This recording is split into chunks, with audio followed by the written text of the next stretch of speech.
ईद मिलादुन्नबी दशहरा दिवाली के शुभ अवसर पर बबलू भैया की तरफ से कनौरा के सभी सम्मानित जनता जनार्दन को हार्दिक शुभकामनाएं।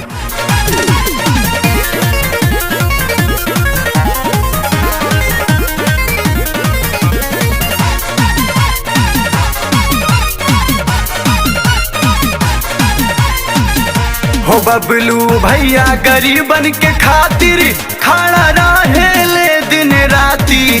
बबलू भैया गरीबन के खातिर खड़ा रहे ले दिन राती।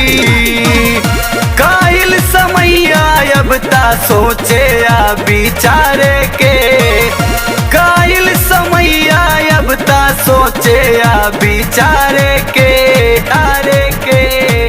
अब की प्रधान बबलू भैया के बनावे के।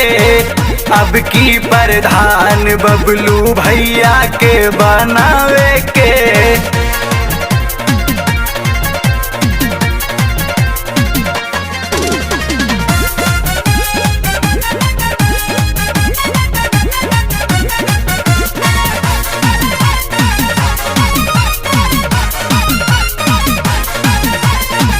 केतनो बहकाई केहू जान तू भूलैहा। देई अपन वोट बबलू भैया के जितैहा।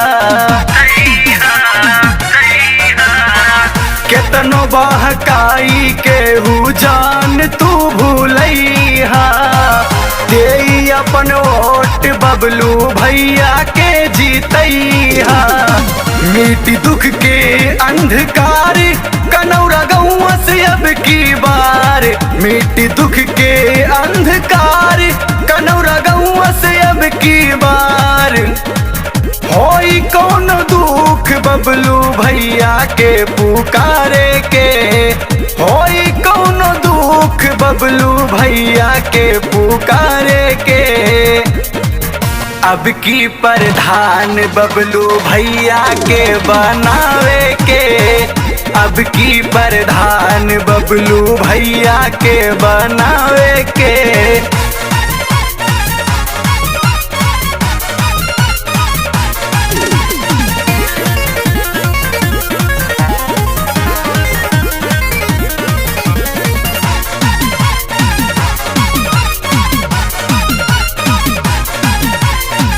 ग्राम सभा कनौरा से बाड़े सच्चा उम्मीदवार हो।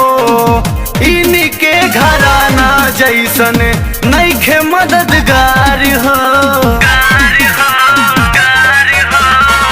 ग्राम सभा कनौरा से बाड़े सच्चा उम्मीदवार हो। इनके घराना जैसन नइखे मददगार हो। साथ दी है बबलू भाई अब की इन्हीं के चुनल जाई। साथ दी है बबलू भाई अब की इनके ही चुनल जाई। ले ले बाल कसम सारा सिस्टम सुधारे के। ले ले बाल कसम सारा सिस्टम सुधारे के। अब की प्रधान बबलू भैया के बनावे के।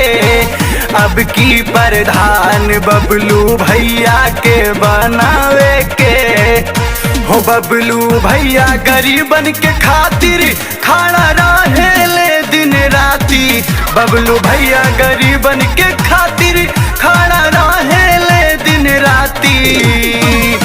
कायल समैया अब ता सोचे आ बिचारे के।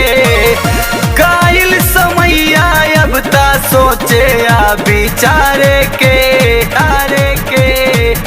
अब की प्रधान बबलू भैया के बनावे के। अब की प्रधान बबलू भैया के बनावे के।